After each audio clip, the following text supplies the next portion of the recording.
Welcome to daily current affairs series 19 June. आज हम बात करेंगे army conducts successful trials on dedicated freight corridor. सबसे पहले तो आपको ये समझना होगा कि डेडिकेटेड फ्रेट कॉरिडोर एग्जैक्टली क्या है। तो यहाँ पे आप देख रहे हैं कुछ रेलवे लाइंस आपको नजर आ रही है और इसमें से लोडिंग ट्रेन्स गुजर रही हैं। तो बिल्कुल यही कंसेप्ट आपको माइंड में रखना है। मान लीजिए ये एक रेलवे लाइन है, राइट। यहाँ पे दो तरह के लाइंस बने हुए हैं या दो प्लेटफॉर्म्स है। आप मान लीजिए एक पे से पैसेंजर ट्रेन गुजर रही है और दूसरे पे से लोडिंग ट्रेन गुजर रही है, जिसे हम मालगाड़ी भी बोलते हैं। अब अगर तीसरी लोडिंग ट्रेन या फिर एक पैसेंजर ट्रेन यहाँ पे आना चाहती है तो उसे क्या करना होगा, वेट करना होगा, क्योंकि यहाँ एक जगह लोडिंग है और दूसरी जगह पैसेंजर ऑलरेडी है। तो तीसरी पैसेंजर ट्रेन को या लोडिंग ट्रेन को इन दोनों के गुजरने का वेट करना होगा इस ट्रैफिक को मैनेज करने के लिए, ताकि जो हैवी लोड्स वाले व्हीकल्स होते हैं, ट्रेन्स आती हैं जो जरूरी सामान लेकर आती हैं, जल्दी पहुंचाना होता है, उनकी मोबिलिटी को ज्यादा अच्छे से एक्सेस किया जा सके, ज्यादा अच्छी फैसिलिटीज के साथ इंप्रूव्ड मोबिलाइजेशन को इंश्योर करने के लिए यहाँ पे कुछ डेडिकेटेड फ्रेट कॉरिडोर्स बनाए गए। कॉरिडोर का मतलब होता है किसी स्पेशल इंपॉर्टेंस या मोटिव के साथ कोई रास्ता बनाना। जैसे आपने सुना होगा एलिफेंट कॉरिडोर भी बनाए जाते हैं, यानी एलिफेंट्स अगर किसी बीच रास्ते से, हाईवे से इस जंगल की ओर गुजर रहे हैं तो बीच में उन्हें जो हाईवे मिलेगा वहां पे हो सकता है कि मैन एनिमल कन्फ्लिक्ट हो जाए। ऐसा ना हो इसके लिए एनिमल्स के लिए अलग से कॉरिडोर बना दिए जाते हैं ताकि वहां पे ह्यूमन इंटरफेरेंस कम से कम हो।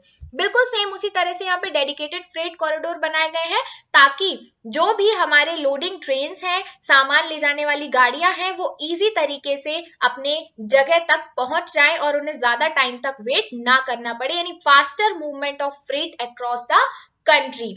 अब यहाँ पे एक सक्सेसफुल ट्रायल किया गया है आर्मी के द्वारा, यानी एक मिलिट्री ट्रेन को वहां से पहली बार गुजारा गया न्यू रेवाड़ी से लेकर न्यू फुलेरा तक, ताकि पता चल सके ये जो डेडिकेटेड फ्रेट कॉरिडोर्स बनाए गए हैं इनकी एफिशिएंसी अच्छी है या फिर नहीं है। तो सबसे पहले मिलिट्री ट्रेन को वहां से गुजारा गया। आने वाले समय में आर्मी मिलिट्री के सामान से जो भी गाड़ियां जाती हैं उन्हें इजीली इन कॉरिडोर से गुजारा जाएगा ताकि डिले उनमें ना हो, उन्हें कहीं पे भी वेट ना करना पड़े। साथ ही साथ दूसरे जो लोडिंग ट्रेन्स होते हैं जिनमें इकोनॉमिक या कमर्शियल पर्पस का सामान होता है, उनके लिए भी काफी अच्छा ये एक डेवलपमेंट हो सकता है। कौन इसे डेवलप कर रहा है तो आप याद रखिएगा, dedicated freight corridor corporation of India limited यानी DFCCIL और इंडियन रेलवेज मिलकर, इंडियन रेलवेज की ही सब्सिडियरी है DFCCIL, ये दोनों मिलकर इस प्रोजेक्ट को चला रहे हैं ताकि फाइनेंशियल रिसोर्सेज, कंस्ट्रक्शन, मेंटेनेंस, ये सारा काम ये देख सके। तो बेसिकली आपको डेडिकेटेड फ्रेट कॉरिडोर्स का कंसेप्ट पूरी तरह से याद रखना है। आगे हम बात कर रहे हैं PM launches customized crash course program for covid frontline workers. अभी आपने देखा होगा कोविड पैंडेमिक के समय में कई सारे लोग वॉलंटियर्स, एज अ वॉलंटियर काम कर रहे थे, घर घर दवाइयां पहुंचा रहे थे, लोगों को एडवाइस दे रहे थे कि किस तरह से आप होम केयर कर सकते हो। तो इन सारी चीजों के लिए एक क्रैश कोर्स लॉन्च किया है गवर्नमेंट ने, जो कि कोविड फ्रंटलाइन वर्कर्स हैं उनको ट्रेनिंग दी जाएगी। उन्हें ट्रेनिंग दी जाएगी 111 सेंटर्स में, 26 स्टेट्स को ये बेसिकली कवर कर रही हैं। तो यहाँ पे 2 से 3 मंथ्स का एक ऑनलाइन क्रैश कोर्स होगा, वर्चुअली प्रोवाइड करेंगे वीडियो कॉन्फ्रेंसिंग के जरिए, जिसमें कुछ जॉब रोल्स होंगे स्पेशल, जिनमें home care support, basic care support या advance care support, emergency care, sample collection support और मेडिकल इक्विपमेंट सपोर्ट शामिल होगा। जैसे आपने देखा होगा जब प्लाज्मा थेरेपी काफी ज्यादा चल रही थी तो घर घर कुछ लोग आ रहे थे चेक करने के लिए कि क्या आपका प्लाज्मा के अंदर एंटीबॉडी डेवलप हो चुकी है। तो ये भी एक तरह से ट्रेंड पीपल ही कर सकता है ना। अगर आपसे कहा जाए जाओ, आप जाओ और ले आओ किसी का प्लाज्मा, तो क्या आप ला सकते हैं? नहीं, इसके लिए प्रॉपर ट्रेनिंग और सपोर्ट की जरूरत होती है। तो इस तरह से कोविड के लिए जो फ्रंटलाइन वर्कर्स हैं लगभग 1 लाख, इन सभी को गवर्नमेंट ट्रेनिंग प्रोवाइड कर रही है ताकि हम आसानी से इस परेशानी से बाहर निकल सके। आगे हम बात करेंगे, ministry of environment, forest and climate change releases desertification and land degradation Atlas of India. Degradation का मतलब होता है बेसिकली कोई भी जमीन जो कि किसी समय में फर्टाइल हुआ करती थी, जिसका इंपॉर्टेंस था, रिसोर्स एज अ यूज कर रहे थे हम, और अब जाके वो किसी काम की नहीं रही। उसकी फर्टिलिटी खत्म हो गई है, उसमें हम कोई खेती नहीं कर सकते हैं, कुछ नहीं कर सकते हैं। जैसे आपने सुना होगा चंबल में रेवाइंस बने हुए हैं, या फिर हम कहें कि राजस्थान से जब हम पंजाब की ओर जा रहे हैं, दिल्ली की ओर जा रहे हैं, तो वहां पे डेजर्टिफिकेशन बढ़ता जा रहा है, तो वो एरिया क्या हो गया है, डिग्रेड हो गया है, अब वो किसी काम का नहीं रहा है। तो ऐसे कुछ एरियाज को ट्रैक करके एक अटलस रिलीज किया है ministry of environment, forest and climate change ने, जिसमें हम उन जगह को ट्रेस कर सकते हैं इंडिया में जहां जहां पे लैंड डिग्रेडेशन काफी ज्यादा एक्सट्रीम लेवल पे है, और इसे कैसे क्योर किया जा सकता है, ये बेसिकली यहाँ पे गवर्नमेंट का टारगेट है। तो minister of state for environment, forest and climate change जो कि है श्री बबूल सुप्रियो, इन्होंने 17 जून जब desertification and drought day celebrate किया जा रहा था, उस दिन लोगों को कहा कि अवेयरनेस बहुत ज्यादा जरूरी है, हमें पता होना चाहिए कि क्या लैंड डिग्रेडेशन के नुकसान हैं, किस तरह से आने वाली परेशानियां हमारे सामने खड़ी हो सकती हैं, और सस्टेनेबल इकोसिस्टम को कैसे हेल्दी बनाया जा सके। इन सब चीजों के लिए सबसे पहले अवेयरनेस जरूरी होती है, उसके बाद क्योर जरूरी है, राइट। तो बेसिकली ये आपको याद रखना है कि desertification and land degradation Atlas of India किसने रिलीज किया है, तो minister of state for environment, forest and climate change Shri बबूल सुप्रियो जी ने ये रिलीज किया है, और इसे पब्लिश किया जाएगा space application centre ISRO Ahmedabad के द्वारा। Remember, space application centre ISRO के द्वारा इसे रिलीज किया जाएगा अटलस को, ठीक है। इसमें जो डेटा है वो बेसिकली 2018-19 के डिग्रेडेड लैंड्स के बेसिस पर दिया गया है, और इसमें कुछ चेंजेस भी बताए गए हैं कि पिछले 15 सालों में, 15 साल के कार्यकाल में क्या क्या चेंजेस आए हैं। जैसे मान लो पहले की सिर्फ 2 बिलियन हेक्टेयर लैंड डिग्रेड थी, अब अगर 3 बिलियन हो गई है, तो ये जो ट्रेंड है ये भी एनालिसिस यहाँ पे बताया गया है। अभी अगर हम बात करें MOEFCC यानी ministry of environment, forest, climate change की, तो इस पोर्टफोलियो पर करेंटली प्रकाश जावड़ेकर हैं, union minister of environment, forest and climate change, और सेंटर स्टेट लेवल पर कौन है, श्री बबूल सुप्रियो, मिनिस्टर ऑफ स्टेट हैं ये, और ये यूनियन मिनिस्टर हैं प्रकाश जावड़ेकर जी। आगे बढ़ते हैं, India ranks 135 in global peace index 2021। Global peace index ये रिलीज किया जाता है बेसिकली किन कंट्रीज में ज्यादा शांति है, और शांति किससे होती है, अगर किसी कंट्री में बहुत ज्यादा न्यूक्लियर वेपन्स हैं, बहुत ज्यादा मिसाइल्स हैं, लड़ाई झगड़े बहुत हो रहे हैं, तो यानी कि वहां पे पीसफुलनेस बिल्कुल भी नहीं है। तो बेसिकली न्यूक्लियर पावर बहुत ही एमर्जिंग और डेंजरस पावर है पूरे वर्ल्ड में इस समय। तो न्यूक्लियर पावर के बेसिस पे और कुछ डिफरेंट क्राइटेरियाज के बेसिस पे ये रैंकिंग दी जाती है।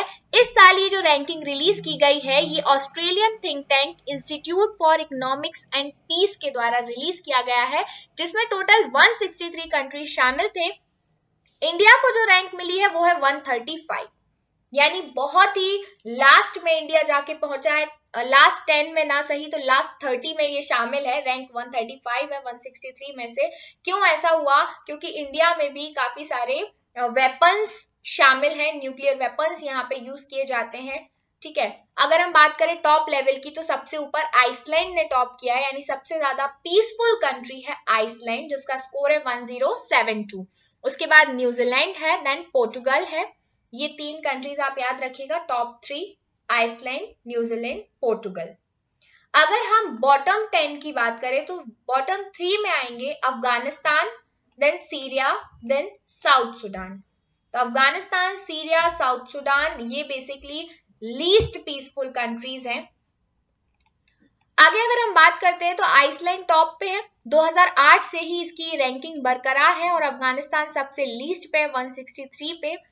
फिर ये जो इंडेक्स था इस साल 15th एडिशन था, राइट। ग्लोबल पीस इंडेक्स क्या होता है, तो मैंने आपको बताया कि एक ऐसी रिपोर्ट है जो कि institute for economics and peace के द्वारा रिलीज की जाती है उन नेशंस और रीजन्स की पीसफुलनेस को मेजर करने के लिए जहां पे बहुत ज्यादा अमाउंट में ये सारी चीजें यूज की जा रही हैं, ठीक है। मतलब इकोनॉमिकली शांति होनी चाहिए और स्ट्रेटेजिकली भी शांति होनी चाहिए।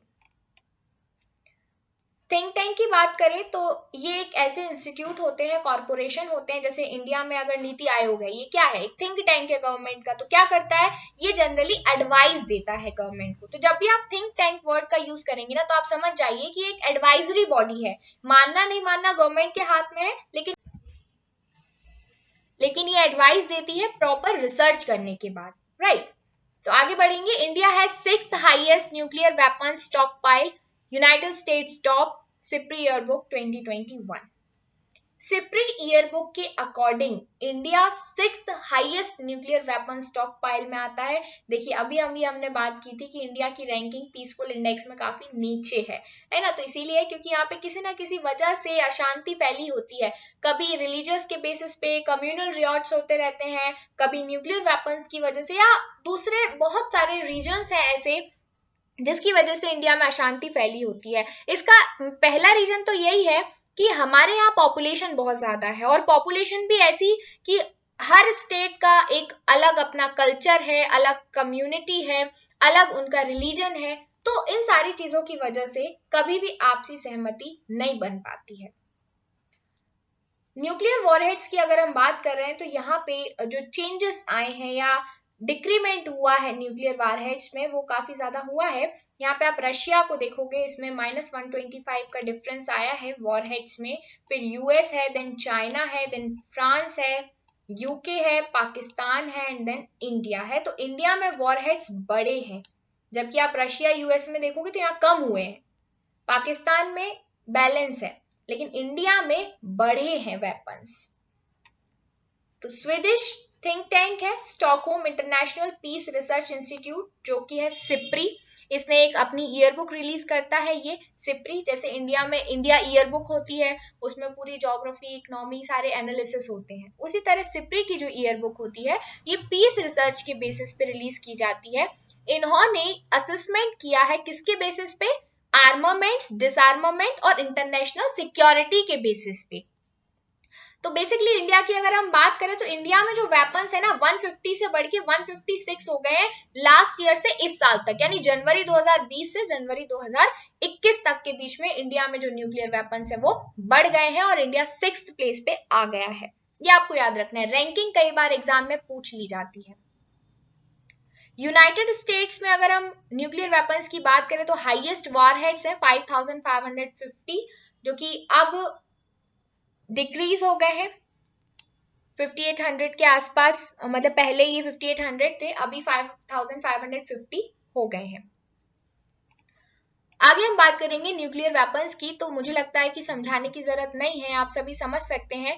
जिनमें न्यूक्लियर फ्यूल का यूज होता है, ऐसे वेपन्स को हम न्यूक्लियर वेपन बोलते हैं। आपने देखा होगा कई बार मिसाइल से कुछ न्यूक्लियर बॉम्ब्स फेंक दिए जाते हैं किसी भी कंट्री पर, राइट। एटम बॉम्ब्स होते हैं, न्यूक्लियर बॉम्ब्स होते हैं, ये काफी डेंजरस होते हैं, क्योंकि एक बार अगर इनमें रिएक्शन स्टार्ट हो गई ना तो बंद नहीं किए जा सकते। जो इलेक्ट्रिक वेपन्स होंगे ना उन्हें तो हम डिस्कनेक्ट कर सकते हैं, बट न्यूक्लियर वेपन्स बहुत ज्यादा डेंजरस होते हैं और तबाही भी बहुत ज्यादा मचाते हैं। यानी आप यूरेनियम अगर यूज कर रहे हो या कोई भी दूसरा न्यूक्लियर फ्यूल यूज कर रहे हो, तो इसमें थोड़ा सा भी मॉलिक्यूल बहुत बड़े लेवल पे तबाही मचा सकता है।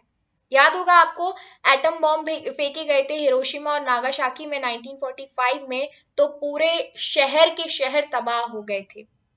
तो आपको इससे अंदाजा लग सकता है कि न्यूक्लियर वेपन्स, एटॉमिक वेपन्स कितने ज्यादा डेंजरस होते हैं, राइट।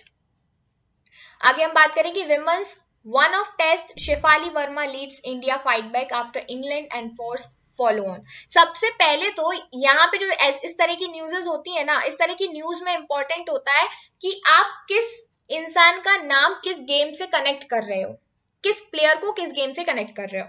तो यहाँ पे शेफाली वर्मा को कनेक्ट किया जा रहा है क्रिकेट से, विमेन क्रिकेट टीम में है ये। अगर एग्जाम में कभी क्वेश्चन आता है कि शेफाली वर्मा का रिलेशन किससे है, किससे कनेक्टेड है ये, तो ये विमेन क्रिकेट टीम से कनेक्टेड है। शेफाली वर्मा ने क्रिकेट के वर्ल्ड में तहलका मचा दिया है, काफी अच्छी प्लेयर है ये विमेन टेस्ट सीरीज की। तो इन्होंने डेब्यूट में इंडिया को 83 फॉर 1 एट स्टंप्स पे लेकर गई हैं ये, राइट। तो बहुत अच्छे स्कोर्स हैं इनके, 55 नॉट आउट ऑफ 68 बॉल्स, ये इनका टीनेज प्रोडिगी है बैटिंग में। तो काफी अच्छा रिकॉर्ड है, आप नाम याद रखिएगा Shafali Verma. Women test cricket की अगर हम बात करें तो ये लॉन्गेस्ट फॉर्मेट है विमेन्स क्रिकेट का and female equivalent to men's test cricket, right. मतलब ये फीमेल टूर्नामेंट है विमेन्स टेस्ट क्रिकेट, ये तो नाम से ही जाहिर है। इसमें क्या होता है, 4 इनिंग्स होती है और मैक्सिमम 4 डेज तक ये चलता है। और फर्स्ट विमेन्स टेस्ट मैच खेला गया था England women and Australian women के बीच में दिसंबर 1934 में। ये 3 दिन का कंटेस्ट था जो कि ब्रिस्बेन में हुआ था और जिसमें इंग्लैंड जीत गया था 9 विकेट से। तो आपको याद रखना है, ये भी बहुत इंपॉर्टेंट क्वेश्चन है कि पहली बार विमेन क्रिकेट कहाँ हुआ था, ब्रिस्बेन में, जिसमें इंग्लैंड जीता था और ये दिसंबर 1934 में हुआ था इंग्लैंड ऑस्ट्रेलिया के बीच। आगे बात करेंगे, government appoints Ashish Chandorkar as director at India's WTO mission. World Trade Organization का जो 3 साल का मिशन है उसमें गवर्नमेंट ऑफ इंडिया ने आशीष चंदोरकर को काउंसलर की पोस्ट पर अपॉइंट किया है, जो कि इंडिया का परमानेंट मिशन है। पहली बार एक प्राइवेट पर्सन को अपॉइंट किया जा रहा है मिशन में, ठीक है। अब मिस्टर चंदोरकर कौन है, तो ये डायरेक्टर है Bengaluru based policy think tank स्माही फाउंडेशन ऑफ पॉलिसी रिसर्च के। रिमेंबर, स्माही फाउंडेशन ऑफ पॉलिसी रिसर्च, इसके डायरेक्टर है ये। बात करें अगर वर्ल्ड ट्रेड ऑर्गेनाइजेशन की तो 164 मेंबर्स हैं, ये मल्टीलेटरल बॉडी है जो कि ग्लोबल ट्रेड में डील करती है और इंडिया इसका मेंबर बना था 1995 में। आगे बात करते हैं, Indian environmental organization wins prestigious UN award. India के एक एनवायरमेंटल ऑर्गेनाइजेशन को जिसका नाम है, राजस्थान का है ये, Rajasthan based environmental organization familial forestry. क्या नाम है, फैमिलियल फॉरेस्ट्री। इसे UN का प्रेस्टिजियस अवार्ड मिला है जिसका नाम है लैंड फॉर लाइफ। अवार्ड का नाम है लैंड फॉर लाइफ। किसके लिए मिला है ये, डेजर्टिफिकेशन को कॉम्बैट करने के लिए। देखिए, शुरुआत में ही हमने बात की थी कि राजस्थान से अगर आप दिल्ली पंजाब की तरफ जा रहे हो तो धीरे धीरे करके जो डेजर्ट एरिया है वो स्प्रेड होता जा रहा है ऊपर तक। तो अब उस स्प्रेड को कैसे रोका जाए, डेजर्टिफिकेशन को कैसे कॉम्बैट किया जाए, ये नई नई स्ट्रेटेजीज टेक्नोलॉजी लेकर आना और उसे धीरे धीरे करके क्योर करना बहुत ही चैलेंजिंग पार्ट होता है। तो राजस्थान का एक एनवायरमेंटल ऑर्गेनाइजेशन है फैमिलियल फॉरेस्ट्री, इन्होंने बहुत अच्छा काम किया है इस फील्ड पे, जिसके हेड है श्याम सुंदर ज्ञानी। रिमेंबर, श्याम सुंदर ज्ञानी इसके हेड है फैमिलियल फॉरेस्ट्री के। इन्होंने बहुत अच्छा काम किया। क्या काम किया इन्होंने, बेसिकली इन्होंने ट्री को फैमिली मेंबर की तरह रिलेट किया, लोगों में ये अवेयरनेस फैलाई कि ट्री भी आपका एक फैमिली मेंबर हो सकता है और उसका नाम रख दिया ग्रीन मेंबर, यानी हर किसी की फैमिली में एक ग्रीन मेंबर होना जरूरी है। और सभी लोगों ने इस बात को फॉलो किया, एक ग्रीन मेंबर अपने घर में रखा, जिसके चलते बहुत ज्यादा फॉरेस्टेशन पॉसिबल हो पाया एक लार्ज स्केल पे। इसकी वजह से इन्हें ये अवार्ड दिया गया है, काफी अच्छा इनिशिएटिव था इनका। ये अनाउंसमेंट की गई प्रेसिडेंट कार्लोस अल्वाराडो कोस्टारिका के जो है occasion of desertification and drought day, जो कि पूरे वर्ल्ड में मनाया गया था 17 जून को। लैंड फॉर लाइफ अवार्ड दिया जाता है अगस्त में और 8th Kubuqi international desert forum in China जब होने वाला है अगस्त में, उसमें ये दिया जाएगा अवार्ड। और उन लोगों को दिया जाता है जो कि काफी अच्छा एग्जाम्पल पेश करते हैं लोगों के सामने डेजर्टिफिकेशन को कॉम्बैट करने के लिए। तो इस साल UNCCT का ये 15th सेशन होने वाला है। ओके, UNCCT क्या है, United Nation Convention to Combat Desertification, और ये उन कंट्रीज में डील करता है बेसिकली जहां पे डेजर्टिफिकेशन की समस्या बहुत ज्यादा है। जैसे अफ्रीका में आप देखो तो बहुत ज्यादा डिग्रेडेड लैंड वहां पे हो गया है। आगे बात करेंगे, Milkha Singh passes away after long battle with Covid. पूरा देश एक शून्य में चला गया जब ये खबर सामने आई कि मिल्खा सिंह, जिन्हें फ्लाइंग सिख भी कहते हैं, द फ्लाइंग सिख, जो चलते दौड़ते नहीं थे, उड़ते थे, उनके पैर जमीन पर समझ ही नहीं आते थे, इतनी स्पीड उनके पैरों में थी। अब इनकी डेथ हो गई है कोविड के चलते। इंडिया ने एक बहुत ही अनमोल रतन खो दिया है, बट ये होनी है, इसे कोई नहीं रोक सकता। तो यहाँ पे आप याद रखिएगा, ये एशियन गेम्स के गोल्ड मेडलिस्ट रह चुके हैं और 1958 में कॉमनवेल्थ गेम्स के चैंपियन भी रह चुके हैं। कई बार इन्हें कई सारे अवार्ड्स मिले हैं। इस तराजू पे इन्हें तौलना आसान भी नहीं होगा क्योंकि एक अलग ही शख्सियत थे वो। उन्होंने इंडिया को कई गेम्स में प्रेजेंट किया, 1956 में, 1964 ओलंपिक्स में, और पद्मश्री इन्हें मिला था 1959 में। रिमेंबर, पद्मश्री 1959 में दिया गया था। और इन्होंने नेशनल रिकॉर्ड रखा है 38 ईयर्स तक, जब परमजीत सिंह ने इनका रिकॉर्ड तोड़ा था 1998 में। तो ये क्वेश्चन भी बन सकता है कि उनका रिकॉर्ड किसने तोड़ा? परमजीत सिंह जी ने 98 में। तब तक ये ही चैंपियन थे, वर्ल्ड्स बेस्ट। आगे बात करेंगे केनेथ कोंडा, जाम्बियाज फर्स्ट प्रेसिडेंट, डाइज एज 97। कई बार पूछ लेते हैं, जो रिसेंट डेथ्स होती है ना उनके बारे में पूछ लिया जाता है कि ये किससे संबंधित थे। तो यहाँ पे आपको केनेथ कोंडा, इनको याद रखना है, जाम्बिया के पहले प्रेसिडेंट थे। जाम्बिया के पहले प्रेसिडेंट थे। ये एक अफ्रीकन कंट्री है, जाम्बिया और जाम्बेजी, ये सदर्न पार्ट में आती है अफ्रीका के। तो अगर आप अफ्रीका को देखोगे आपको यहाँ जाम्बिया मिल जाएगी, और जाम्बिया और जिम्बाब्वे के बीच में एक रिवर फ्लो करती है जिसका नाम है Zambezi. Remember, Zambezi river, right, Zambia और जिम्बाब्वे के बीच में। तो ये जाम्बिया के फर्स्ट प्रेसिडेंट हुआ करते थे। इनकी अभी डेथ हो गई है, नाम याद रखना है केनेथ कोंडा। आगे बात करेंगे, world sickle cell awareness day हर साल मनाया जाता है 19 जून को। तो इस साल भी हर साल की तरह 19 जून को World sickle Cell Day celebrate किया गया।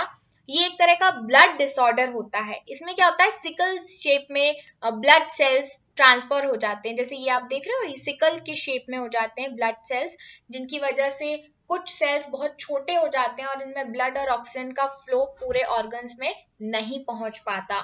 इसके कुछ सिम्टम्स हैं, जिसमें fever, pain, swelling abdomen, pale skin और स्ट्रोक के साइन देखने को मिल सकते हैं। बेसिकली अवेयरनेस फैलाने के लिए सिकल सेल डिसऑर्डर्स के बीच में, क्योंकि कई बार क्या होता है, बहुत सी बीमारियां ऐसी होती है जिनके बारे में हम पता ही नहीं कर पाते हैं, हमें समझ ही नहीं आता है सिम्टम्स को देख के, और जब हमें पता चलता है तब तक बहुत देर हो चुकी होती है।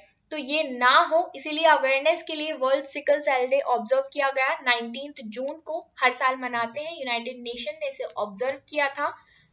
सिकल सेल क्या होता है ये मैं आपको बता चुकी हूँ। So this is all for today. कल हम फिर से मिलेंगे नई खबरों के साथ, तब तक बने रहिए हमारे साथ एजुनाचल पे। Thank you so much.